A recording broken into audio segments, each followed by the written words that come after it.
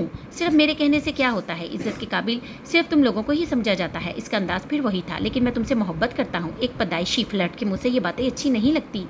وہ میری بات پر غررائی تھی۔ ایسی لڑکیوں کی تعداد ہزاروں میں نہیں تو سینکڑوں میں ضرور ہوگی جن سے تم یہی جملہ کئی بار کہہ چکے ہو، لیکن تم سے میں سچی محبت کرتا ہوں۔ سچی محبت یہ بھی تم بہت لڑکیوں سے کہہ چکے ہوگے۔ تم جیسا شخص جب یہ بات کرتا ہے تو مجھے ہنسی آتی ہے۔ تم ہر لڑکی کو ایک ہی سبز باغ دکھانے میں بیٹھ جاتے ہو۔ میں اب بھی یہی کہوں گا کہ میں تم سے محبت کرتا ہوں۔ میں نے بڑے اطمینان سے اپنی بات دہرائی۔ دیکھو میں کوئی ٹین ایجر نہیں ہوں جسے تم ان باتوں سے بہلاؤ اور وہ بہل جائے گی۔ کیا ہوتی ہے یہ محبت؟ اور بقول تمہارے سچی محبت ہمارے مذہب اور معاشرے دونوں میں کہاں اس کی گنجائش نکلتی ہے؟ ایک ڈھونگ رچایا ہوتا ہے تم لوگوں نے لڑکیوں کو فلرٹ کرنے کے لیے، دھوکہ دینے کے لیے، اور تم انہیں بیوقوف بنانے میں کامیاب رہے ہو، لیکن اس قسم کی سچی محبت کی نہ مجھے ضرورت ہے اور نہ کوئی اہمیت ہے میرے نزدیک اس کی۔ سو بہتر ہے یہ ڈونگ تم کسی اور کے سامنے کرو۔ اس کا چہرہ غصے سے سرخ ہو رہا تھا، مگر مجھے اس کی باتیں بری نہیں لگی۔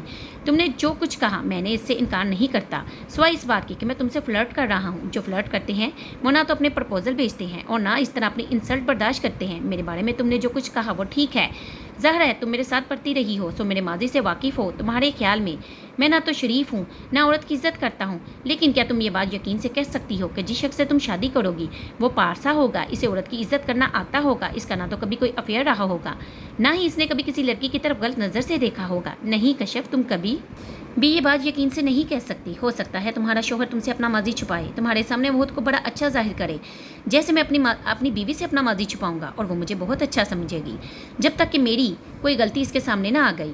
کیا تم بھی یہی نہیں کرو گی؟ مجھ پر تمہیں اس لیے اعتراض ہے کہ تم میرے ماضی سے واقف ہو، اپنے شوہر پر اس لیے اعتراض نہیں ہوگا کیونکہ اس کا ماضی تم سے پوشیدہ ہوگا، اور اگر کبھی اس کے خراب ماضی کے بارے میں جان گئی تو پھر کیا کرو گی؟ اسے چھوڑ دو گی یا معاف کر دو گی؟ کیا اس وقت میں تمہیں یاد نہیں آؤں گا؟ کیا تم یہ نہیں کر سکتی کہ میری ماضی کی غلطیوں کے لیے مجھے معاف کر دو؟ میں غلطیوں سے سیکھنے والا آدمی ہوں، اور جس عمر میں تم سے یہ بات کہہ رہا ہوں وہ تو جذباتی بھی نہیں ہے، اور ٹو بی ویری فرینک میں نے کبھی کسی عورت کو خراب کرنے کی کوشش نہیں کی۔ میں عورت کی عزت نہیں کرتا تھا اور اب بھی میں نہیں کرتا ہوں، مگر میرا رومانس یا فیئر صرف یہیں تک ہوتا تھا کہ میں لڑکیوں کو تحائف دیتا، چند ڈائیلاگ بول لیتا، ڈرائیونگ پر لے جاتا یا کسی ہوٹل میں ڈنر کے لیے، اس سے زیادہ کچھ نہیں۔ میں نے کبھی آخری خط پار کرنے کی کوشش نہیں کی۔ کچھ پابندیاں میں نے خود پر لگا رکھی تھی اور وہ آج بھی ہیں۔ مجھے اپنا کیریئر بنانا تھا اور غلط چیزوں میں پڑھ کر میں اسے تباہ کر بیٹھتا، اور میں یہ نہیں چاہتا تھا۔ ہو سکتا ہے کہ تمہیں میری باتوں پر یقین نہ آئے، لیکن میں سچ کہہ رہا ہوں۔ لیکن اگر تم میرا پرپوزل ریجیکٹ کر دو گی تو کیا ہوگا؟ یہ 20ویں صدی ہے، جھونک لینے کا زمانہ تو نہیں ہے۔ شادی تو مجھے کرنا ہی ہے، آج نہیں تو چند سال بعد صحیح۔ تمہارے جیسی کوئی لڑکی مجھے بھی مل ہی جائے گی، کیونکہ تم دنیا میں واحد اچھی لڑکی نہیں ہو۔ ہاں، مگر میں تمہیں مس ضرور کروں گا، کیونکہ اس میں ہر خوبی صحیح پھر بھی وہ کشف نہیں ہوگی۔ اپنے دل سے میرے خلاف میل دور کر کے دیکھو، شاید تمہیں فیصلہ کرنے میں آسانی ہو۔ اگر تم نے میرے حق میں فیصلہ نہ بھی کیا تب بھی میں تمہیں دوبارہ تنگ نہیں کروں گا، لیکن ایک دفعہ پوری غیر جانبداری سے میرے بارے میں سوچو۔ 4 ملاقاتوں میں پہلی بار اس نے خاموشی سے میری بات سنی تھی۔ میں کچھ دیر اس کے بولنے کا انتظار کرتا رہا، مگر وہ چپ رہی۔ پھر اسے خداحافظ کہہ کر میں باہر آ گیا۔ سربراہ نے مجھے دیکھ کر پوچھا، کیا کہا اس نے؟ ابھی تو کچھ نہیں کہا، میں نے اسے سوچنے کے لیے وقت دیا ہے۔ پھر انہیں وش کرتا ہوا میں گھر آ گیا۔ تقریباً 1.5 گھنٹے کے بعد سربراہ نے مجھے فون کیا تھا، زونی اب تم آئندہ میرے گھر مٹھیائی لے کر آنا۔ انہوں نے چھوٹتے ہی کہا تھا۔ مٹھیائی کس لیے؟ میں کچھ حیران ہوا۔ بھائی کشف مان گئی ہے اس لیے۔ واٹ؟ اتنی جلدی؟ میں حیران رہ گیا تھا۔ اتنی جلدی سے تمہارا کیا مراد ہے؟ کیا وہ 5-10 سال بعد کچھ کہتی؟ سر اس نے کیا کہا ہے؟ میں کافی بے چین ہوا تھا۔ اس نے کہا کہ تم اپنا پرپوزل بھیجو، اگر اس کے والدین کو مناسب لگا تو ٹھیک ہے، وہ انکار نہیں کرے گی۔ سربراہ نے مجھے بتایا تھا۔ میں نے شکریہ ادا کر کے فون رکھ دیا۔ پھر شام کو میں نے کشف کو فون کیا تھا، وہ واپس فیصلہ آباد پہنچ چکی تھی۔ اس کا شکریہ ادا کرنے کے بعد میں اس سے کچھ اور باتیں کرنا چاہتا تھا، مگر اس نے اپنی مصروفیت کا کہہ کر فون بند کر دیا، اور اب ڈائری لکھتے ہوئے میں سوچ رہا ہوں کہ وہ اتنی بھی بری نہیں ہے۔ 25 اپریل، آج میں نے اپنی زندگی کا سب سے اہم فیصلہ کیا ہے، شادی کرنے کا فیصلہ، اور وہ بھی اس شخص سے جو چند دن پہلے میرے لیے سب سے زیادہ ناپسندیدہ تھا۔ کالج میں بھی وہ مجھے کسی بات پر کبھی قائل نہیں کر سکا، حالانکہ وہ ہمیشہ دلائل کے ساتھ بات کیا کرتا تھا، مگر آج پہلی دفعہ اس کی باتوں نے مجھے قائل کیا ہے۔ آج جب میں سر ابرار کے گھر گئی تو نہ تو مجھے یہ توقع تھی کہ وہاں میری ملاقات اس سے ہوگی اور نہ ہی مجھے یہ اندازہ تھا کہ سر ابرار مجھ سے اس موضوع پر بات کریں گے۔ حیرت کا پہلا جھٹکا مجھے تب لگا جب ملازم نے مجھے لاؤنج میں بٹھایا اور کہا کہ میں سر ابرار کو بتا کر آتا ہوں۔ پہلے وہ مجھے ہمیشہ سیدھا اسٹڈی روم میں لے کر جایا کرتے تھے، پھر تھوڑی دیر بعد وہ مجھے لے کر اسٹڈی میں گیا۔ اسٹڈی میں داخل ہوتے ہی میں جان گئی تھی کہ زارون وہاں ہے، کیونکہ کالج سے لے کر اب تک وہ ایک ہی پرفیوم استعمال کرتا رہا تھا اور اس وقت بھی اسٹڈی میں اسی پرفیوم کی خوشبو تھی، لیکن وہ مجھے اسٹڈی میں نظر نہیں آیا۔ پھر جب میں کرسی پر بیٹھی تو ٹیبل پر مجھے جو کار کی رنگ نظر آیا وہ اسی کا تھا۔ میں اسے دیکھتے ہی پہچان گئی تھی، کیونکہ جب وہ میرے آفس آیا تھا تو اس نے یہی کی رنگ میری میز پر رکھ دیا تھا۔ ٹیبل پر کافی کے 2 کپ تھے، ایک سر ابرار کے سامنے تھا اور دوسرا ان کے بالمقابل رکھی ہوئی کرسی کے سامنے، اور وہ کپ کافی سے آدھا بڑا ہوا تھا۔ وہ یقیناً وہی تھا، اس لیے سر ابرار نے ملازم کو ہدایت کی ہوگی کہ پہلے مجھے لاؤنج میں بٹھائے تاکہ وہ زرون کو ادھر ادھر کر سکے۔ پھر میں نے یہ اندازہ لگانے کی کوشش کی کہ وہ کہاں ہو سکتا ہے، یقیناً اسٹڈی کے ساتھ والے کمرے میں، اور بعد میں میرا اندازہ درست ثابت ہوا تھا۔ جب سر ابرار نے اس کے پرپوزل کے بارے میں بات کرنا شروع کی تو میں جان گئی تھی کہ یہ سب ڈرامہ کیوں ہو رہا تھا۔ میں سر ابرار کی باتوں سے بالکل بھی متاثر نہیں ہوئی تھی، مجھے ان کے خلوص پر شبہ نہیں تھا، مگر یہ بھی جانتی تھی کہ وہ زرون سے بہت محبت کرتے ہیں اور صرف اسی کی خاطر مجھے سمجھانے کی کوشش کر رہے ہیں۔ میں یہ جانتی تھی کہ زرون ہماری باتیں سن رہا ہے، اس لیے میں نے بہت واضح انداز میں اس کے بارے میں اپنے خدشات اور خیالات ظاہر کیے تھے، لیکن جب اس نے بولنا شروع کیا تو میں حیران رہ گئی تھی۔ وہ بہت سنجیدہ تھا اور مجھے اس کی باتوں میں کوئی کھوٹ نظر نہیں آ رہا تھا۔ وہ ٹھیک کہہ رہا تھا، یہ ضروری تو نہیں کہ جس سے میں شادی کروں گی وہ بہت پارسا ہوگا۔ میں اس قدر خوش قسمت کہاں ہو سکتی ہوں، اور اگر ایسا ہی ہونا تھا تو پھر زرون میں کیا بڑائی ہے؟ اس دور میں فرشتہ تو کوئی بھی نہیں ہوتا۔ پھر کیا یہ بہتر نہیں ہے کہ میں اس کی باتوں پر اعتبار کروں؟ شادی تو ویسے بھی جوا ہوتی ہے، سو میں نے فیصلہ کر لیا ہے، میں جوا زرون پر کھیلوں گی۔ اس کے جانے کے بعد سر ابرار نے اس کے بارے میں مجھے بہت سی یقین دہانیاں کرائی تھی، وہ نہ بھی کرواتے تب بھی میں اپنی رضامندی ضرور دے دیتی۔ کچھ دیر پہلے اس نے شکریہ ادا کرنے کے لیے فون کیا تھا، شاید وہ کچھ اور بھی کہنا چاہتا تھا، مگر پتہ نہیں یکدم مجھے کیوں اسے اتنی بیزاری ہونے لگی تھی۔ میں نے فون بند کر دیا تھا۔ میں ان لوگوں میں سے نہیں ہوں جن پر خدا مہربان رہتا ہے، اس لیے اگر یہ فیصلہ غلط ثابت ہوتا ہے تب بھی میرے لیے یہ شک نہیں ہوگا۔ مجھے آزمائشوں اور مصیبتوں کی عادت ہے۔ ایک اور صحیح 6 اکتوبر، اس وقت رات کے 11 بجے ہیں اور میں غصے سے بے حال ہو رہا ہوں۔ پتہ نہیں کشف خود کو کیا سمجھتی ہے، اسے کس چیز پر اتنا زم ہے۔ کبھی کبھی وہ مجھے اب نارمل لگتی ہے۔ میں صرف اس کی خاطر فیصلہ آباد گیا تھا اور اس کا رویہ اتنا روڈ تھا کہ میں بیان نہیں کر سکتا۔ ایک بار پھر وہ مجھے پہلے کی طرح خود سے اور اکھڑ لگی۔ آج جب میں اس کے آفس گیا تھا تو مجھے توقع نہیں تھی کہ وہ مجھ سے دوبارہ وہی سلوک کرے گی۔ کارڈ بھیجنے کے بعد مجھے زیادہ انتظار نہیں کرنا پڑا، حالانکہ اس کا پی اے پریشان تھا کیونکہ اس کے ذہن میں پچھلی ملاقات کا نقشہ یقیناً تازہ ہوگا۔ بیٹھیے، میرے اندر جاتے ہی اس نے سپاٹ انداز میں کہا تھا۔ فرمائیے، اب کیا کام ہے؟ میرے بیٹھتے ہی اس نے پوچھا تھا۔ اس کا انداز میرے لیے حیران کن تھا۔ میں کس کام کے لیے آ سکتا ہوں یار؟ تم مجھ سے اس طرح بات کر رہی ہو جیسے مجھے جانتی ہی نہیں، پہلی بار دیکھا ہے۔ تم مجھ سے آفس میں ملنے آئے ہو اور آفس میں مجھ سے وہی لوگ ملنے آتے ہیں جنہیں کوئی کام ہوتا ہے۔ اس کا رویہ اب بھی وہی تھا۔ چلو پھر یہی سمجھ لو کہ مجھے تم سے کام ہے۔ اصل میں ایک کانفرنس کے سلسلے میں لاہور آیا تھا، سوچا فیصلہ آباد جا کر تم سے مل لوں۔ میں نے اسے اپنے آنے کی وجہ بتائی۔ ٹھیک ہے، اب تم مجھ سے مل چکے ہو اس لیے جا سکتے ہو، اس نے بڑے کوڑے انداز میں کہا تھا۔ میں تو کل صبح جاؤں گا، آج عارف کے پاس ٹھہروں گا۔ تم اب اپنا کام ختم کرو اور میرے ساتھ چلو، کہیں لنچ کرتے ہیں، پھر ڈرائیو پر چلیں گے، مگر پہلے تم مجھے چائے پلواؤ کیونکہ میں لاہور سے سیدھا تمہارے پاس آیا ہوں کچھ کھائے پیے بغیر۔ میں تب کافی اچھے موڈ میں تھا۔ ٹھیک ہے، اگر تم چائے پینا چاہتے ہو تو میں پلوا دیتی ہوں، لیکن اس کے لیے تمہیں وزٹر روم میں جانا پڑے گا۔ میں پی اے کو چائے کے بارے میں کہہ دیتی ہوں، اور لنچ یا ڈرائیو کا تو سوال ہی پیدا نہیں ہوتا۔ تم نے یہ سوچا کیسے کہ تم مجھے آفر دو گے اور میں منہ اٹھا کر تمہارے ساتھ چل پڑوں گی؟ تمہارے نام کی ایک انگوٹھی ہے صرف میرے ہاتھ میں، اور مجھے انگوٹھی تمہارے ساتھ گھومنے پھرنے کا کوئی جواز فراہم نہیں کرتی۔ تمہارا شکریہ، تم مجھ سے ملنے آئے ہو، مگر آئندہ ایسی زحمت نہ کرنا۔ یہاں لوگ میری عزت کرتے ہیں اور میں چاہتی ہوں وہ کرتے رہیں۔ تم زیادتی کر رہی ہو۔ اسی آفس میں ایک بار پہلے بھی تم نے میری انسلٹ کی تھی، تب میں برداشت کر گیا تھا، لیکن اب نہیں کر سکتا۔ تمہیں مجھ پر اس قدر بے اعتباری کیوں ہے کہ بات تک کرنا پسند نہیں کرتی، اور میں بیوقوفوں کی طرح تمہارے دل سے ماضی کی غلط فہمیوں کو نکالنے کی کوشش کرتا پھرتا ہوں۔ میں کوئی بیکار یا آوارہ آدمی نہیں ہوں، اتنا ہی مصروف رہتا ہوں جتنی تم، بلکہ شاید تم سے بھی زیادہ مصروف رہتا ہوں، مگر پھر بھی تمہارے لیے وقت نکال کر آیا ہوں، اور تم مجھے ایسے ٹریٹ کر رہی ہو جیسے میں کوئی مصیبت ہوں۔ میں اب یہ سب کچھ برداشت نہیں کروں گا کیونکہ میں ایسے رویوں کا عادی نہیں ہوں۔ تمہیں خود کو بدلنا پڑے گا۔ مجھ سے یوں بیہیو کر کے تم اپنے لیے اچھا نہیں کر رہی ہو۔ میں یہ کہہ کر دروازہ پٹک کر عارف کے پاس چلا گیا تھا۔ رات کا کھانا کھانے کے بعد میں اپنے کمرے میں سونے چلا گیا تھا۔ جب عارف نے مجھے بلوایا تھا تمہاری منگیتر یعنی ہماری ایسی کشف مرتضیٰ کا فون آیا ہے، اگر یہاں بات کرنی ہے تو کر لو، ویسے بہتر ہے کہ فون اپنے کمرے میں لے جاؤ کیونکہ ہو سکتا ہے تم میرے سامنے ڈائیلاگس بولتے ہوئے شرماؤ، اور اگر تم نہ شرمائے تو میں تو ضرور شرماؤں گا۔